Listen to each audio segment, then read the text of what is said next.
Hello students and welcome back to channel Siraj tech D study. आज business valuation का lecture number 2 होगा, जिसमें हम करने नए points of business valuation start करेंगे आज का क्लास।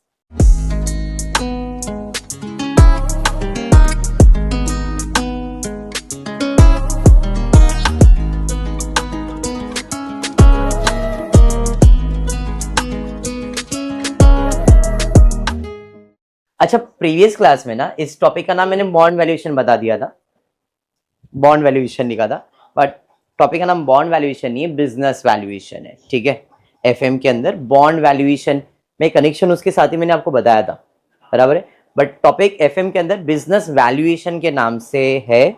ठीक है, नाम याद नहीं बट एडजस्ट कर। ठीक है, तो टॉपिक का नाम है बिजनेस वैल्यूएशन, जिसमें हमने 2 फॉर्मूले देखे थे। एक्चुअली में 3 फॉर्मूले थे, ईवीए के 3 और एक एमवीए का, बराबर है।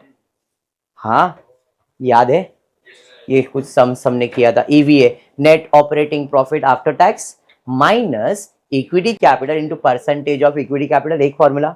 दूसरा net operating profit after tax minus invested capital into WACC, and the third one was in percentage EVA is equals to return on capital employed minus WACC into capital employed. कुछ ये sums हमारे हो गए थे पिछले class में। मैंने कुछ होमवर्क में दिया था 2017 वाला सम शायद सॉल्व करने के लिए, हाँ या नहीं? जहां तक मुझे ध्यान में है ये वाला सम तुम्हारा होमवर्क दिया था, बराबर, करेक्ट। बढ़ते आज नेक्स्ट सम की तरफ। टेक्स्ट बुक में पेज नंबर है 21। फॉलोइंग इंफॉर्मेशन आपको दिया गया है, calculate capital employed. Calculate capital employed नहीं रहेगा, यहाँ पे कैपिटल एम्प्लॉयड दिया है, calculate EVA, economy value added. 12% debenture है 2000 करोड़ का, इक्विटी शेयर कैपिटल है 500 करोड़ का, रिजर्व्स एंड सरप्लस में 7500 है, कैपिटल एम्प्लॉयड टोटल है 10,000 करोड़। ऐड करके चेक कर सकते हो, 10,000 करोड़ आएगा। ये हो गया तुम्हारा कैपिटल एम्प्लॉयड। उसके बाद रिस्क फ्री रिटर्न दिया है 9%, बीटा फैक्टर दिया है, मार्केटेबल रिटर्न्स दिया है, मार्केट रिस्क प्रीमियम दिया गया है, net operating profit after tax दिया गया है और टैक्स रेट दिया गया है। तो इसका मतलब ये है, मेरे को क्वेश्चन में क्या क्या इंफॉर्मेशन है।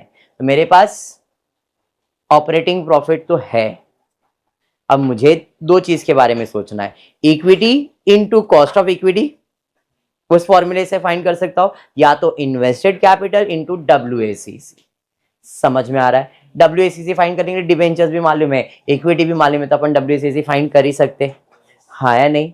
खाली कॉस्ट ऑफ इक्विटी नहीं मालूम है, और कॉस्ट ऑफ इक्विटी फाइंड करने के लिए हमको फर्स्ट ईयर में जाना पड़ेगा। और फर्स्ट ईयर में कॉस्ट ऑफ इक्विटी फाइंड करने का फॉर्मूला अगर गलती से किसी को याद है तो कॉस्ट ऑफ इक्विटी फाइंड करने का फॉर्मूला था dividend upon market price into 100 plus GR growth rate. But question में ना तो डिविडेंड दिया है, ना मार्केट प्राइस दिया है, ना ग्रोथ रेट, कुछ भी नहीं दिया है। उसके ऑप्शन में अगर आप देखो तो risk free return, beta factor, marketable returns दिया हुआ है।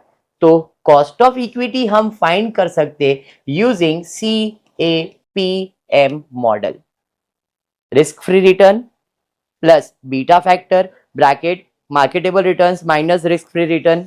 मैंने फॉर्मूला लिख के दिया है, ये नहीं दिया तो वापस से आज देख लेना। तो इस तरीके से हम कॉस्ट ऑफ इक्विटी फाइंड कर सकते।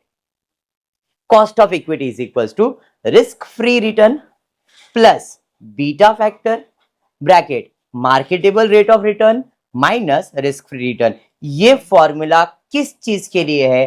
To find cost of equity.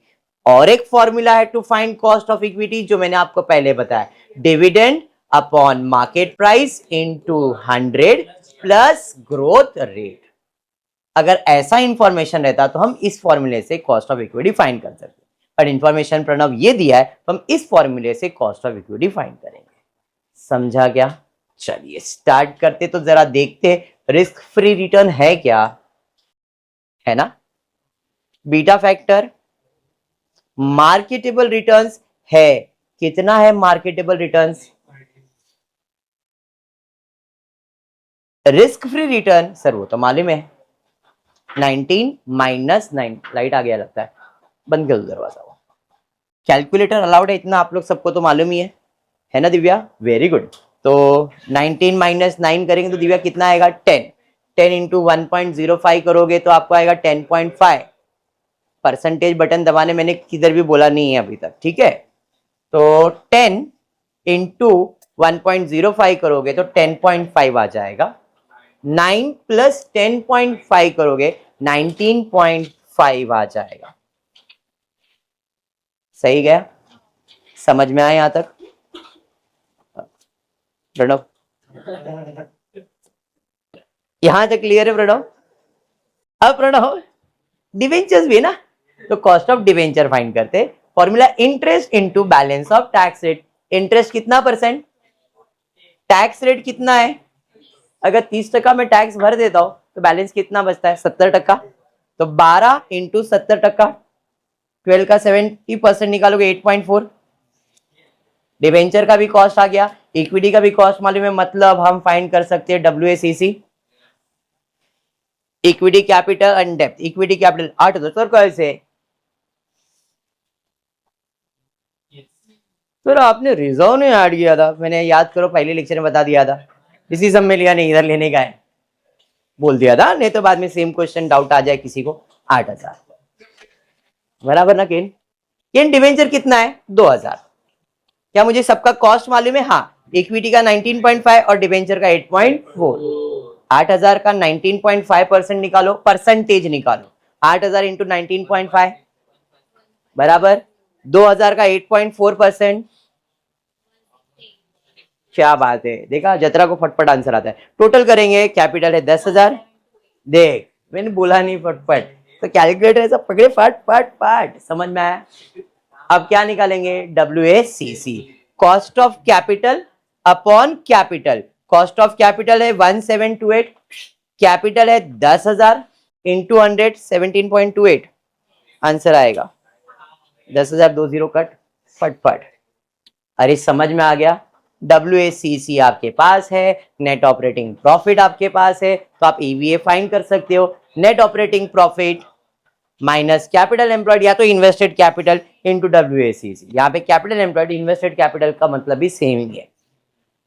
Net operating profit 2,100, capital employed 10,000 into WACC आपको आएगा 1728। 17.28% निकाला है, 10,000 का निकालोगे यही आएगा, बराबर है। तो मैंने आपको शॉर्टकट बता दिया है, जो आपको ये आ रहा है वही आपको यहाँ पे लिख देने का। तो 2,100 में से वो माइनस कर दो, कितना आ रहा है, कितना आ रहा है 372 करोड़। अरे आएगा ही, समझा? सम इज कंप्लीटेड। ये था आपका EVA। सम क्लियर है प्रणव? नेक्स्ट क्वेश्चन में जाएंगे फिर से, इकोनॉमी वैल्यू एडेड, छोटा सा सम, सिमिलर सम। ओके, अब आप फटाफट आंसर दे देना। पहला क्या फाइंड करूंगा मैं, मेरे पास शेयर कैपिटल है, रिजर्व्स है, लॉन्ग टर्म लोन्स है, टैक्स रेट है, risk free return, market rate return, interest expenses, beta factor, profit before interest and tax दिया है। इधर आफ्टर टैक्स दिया था, ये बिफोर टैक्स दिया है, इंटरेस्ट का खर्चा भी दिया है बट परसेंटेज नहीं दिया है। और परसेंटेज चाहिए था WACC निकालने के लिए, जैसे यहाँ पे परसेंटेज था, यहाँ पे नहीं था तो हमने इसका परसेंटेज फाइंड किया था। इधर भी इक्विटी का परसेंटेज तो फाइंड करना पड़ेगा। लॉजिक बैठा दिमाग में? चलिए, NPBIT, what is NPBIT? Net profit before interest and tax minus tax, कितना 30%। सर इंटरेस्ट ने माइनस किया सर इसमें, ऐसा सवाल करना है, करना है? इंटरेस्ट माइनस नहीं करते यहाँ पे। नेट ऑपरेटिंग प्रॉफिट जो डिबेंचर का इंटरेस्ट है वो लिखते नहीं है यहाँ पे। डिबेंचर्स है ना, ये लॉन्ग टर्म डेप्थ मतलब डिबेंचर्स। अरे हाँ, तो इसका इंटरेस्ट जो होगा वो आपके ऑपरेटिंग प्रॉफिट से माइनस नहीं होता है। दूसरा इन्वेस्टमेंट इंटरेस्ट माइनस है, बट ये डेप्थ का इंटरेस्ट माइनस नहीं करने वाले। तो इसमें हम लोग क्या माइनस करते हैं, सिर्फ और सिर्फ टैक्स। कितना 30% बोला था, तो ये अपने को net operating profit after tax मिल गया। डन है इतना। अब कॉस्ट निकाल रहा हूं, cost of equity, risk free return plus beta factor, marketable return, risk free return.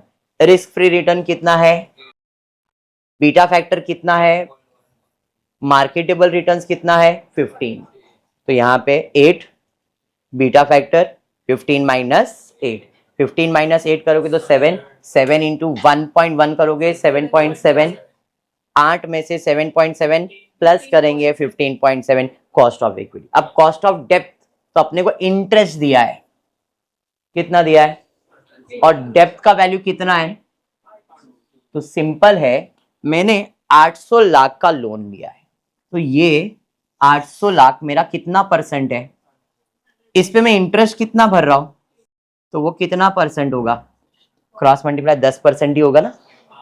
हाँ, तो सेम ऐसा क्रॉस मल्टीप्लाई करके चेक करो 10% आएगा, क्योंकि यहाँ पे परसेंटेज दिया नहीं है, क्रॉस मल्टीप्लाई किया 10% आया। ये समझ में आ गया कैसे फाइंड किया परसेंट, क्लियर। अब इसका कॉस्ट निकालने के लिए interest into balance of tax, tax कितना भर रहा हूँ 30, तो बैलेंस है 70, 10 का 0.7% मतलब 7%, क्लियर। कैपिटल में इक्विटी कैपिटल है कितना है 12,000, बराबर ना, अरे यस, और डेप्थ कितना है मेरे पास 800, कॉस्ट ऑफ डेप्थ कितना है, इक्विटी कितना है 15.7, अरे हाँ, डेप्थ कितना है 7, कैलकुलेट कर ही सकते हो आप, 1884 56, टोटल हो गया यहाँ पे 12,800, वहां पे आ जाएगा 1940। याद रखो ये 1940 ही तुम्हारा क्या है, इन्वेस्टेड इनटू WACC का आंसर। EVA फाइंड करने का फॉर्मूला है, ये परसेंटेज निकाला बट नहीं निकालोगे तो भी चलेगा, इसका यूज तो वैसे नहीं, क्योंकि अपने को ये अमाउंट मिल गया मतलब वही आंसर है। EVA का फॉर्मूला नेट ऑपरेटिंग प्रॉफिट कितना है 2,800, capital employed into WACC, capital employed into WACC हमने ऑलरेडी किया हुआ है 1940, मैंने डायरेक्ट लिख दिया यहाँ पे, माइनस करेंगे 860। सम समझा गया, क्या है EVA समझ में आया, बिजनेस वैल्यूएशन समझ में आ गया। बिजनेस वैल्यूएशन में ना गुडविल आपने किया है पिछले सेम में, अगर आपको याद होगा तो गुडविल किया है ना, तो इसके अंदर गुडविल के भी सम्स कभी कभी आते हैं, इसके अंदर गुडविल के भी सम्स आ सकते हैं, कौन से मेथड से, चाहे वो इंट्रिंसिक मेथड होने दो, चाहे वो इक्विटी शेयर फेयर वैल्यू होने दो, कोई भी मेथड के अंदर सम्स आ सकता है। क्या बेटा चिन्मय बोल, ठीक, चल पेज नंबर 23 पे सम्स है। Prosperous Bank has a criterion that it will give loan to the companies that have an economy value added greater than 0। एक कोई बैंक है बोल रहा हम आपको लोन तभी देंगे जब आपका EVA का वैल्यू 0 से बड़ा होगा from for the past 3 years on an average। The bank is considering lending money to a small company that has economy value characteristics shown below। The data relating to the company is as follows: average operating income after tax equals to 25 lakh per year, यहाँ पे equals to, हाँ ठीक है, तो अपने को operating after tax दिया हुआ है 25 lakh for the last 3 years। Average total asset over the last 3 years equals to 75, assets दिया हुआ है। WACC capital proportion is 10%, WACC का क्या दिया है, परसेंटेज दिया है, ठीक है, which is applicable for 3 years। फिर आगे दिया है company average current liability for last 3 years 15 lakh, assets भी दिया है, लायबिलिटीज भी दिया हुआ है, कितना कमाया है वो भी दिया गया है, ठीक है। तो अब आपके ऊपर है कि आपको कौन से फॉर्मूले से EVA फाइंड करना है, क्योंकि असेट माइनस लायबिलिटी तो कैपिटल एम्प्लॉयड आ जाएगा, कैपिटल एम्प्लॉयड है तो WACC भी मालूम है, फिर प्रॉफिट भी मालूम है, आप कोई भी मेथड से सॉल्व कर सकते हो, ठीक है। यहाँ पे नेट ऑपरेटिंग प्रॉफिट कितना है 25 लाख, कैपिटल एम्प्लॉयड कैसे मिलेगा, असेट माइनस लायबिलिटीज करके, असेट का वैल्यू है 75, लायबिलिटीज का वैल्यू है 15 लाख, कैपिटल एम्प्लॉयड मिल गया, WACC मालूम है 10%, कैपिटल एम्प्लॉयड मालूम है तो इसका 10% 6 लाख आ जाएगा, 25 लाख 60 लाख इंटू 10% मतलब 6 लाख, 25 में से 6 माइनस करोगे 19 लाख। तो क्या कंपनी को लोन दे सकती है, हाँ, ग्रेटर देन 0 बोला था, तो अगर आपका 3 साल का EVA ग्रेटर देन 0 है तो हम आपको लोन दे सकते हैं। समझा कैसे सॉल्व हो रहा है, पक्का, ज्यादातर EVA, शायद आज क्लास में इतना ही है क्या, और कुछ है नहीं, आज इतना ही है। समझ में आया सम क्या है, ये भी है क्या। चलिए होपफुली वीडियो पसंद आए तो प्लीज वीडियो को लाइक कर देना, फ्रेंड्स ग्रुप में शेयर करना, चैनल को सब्सक्राइब करना। Thank you for watching the video.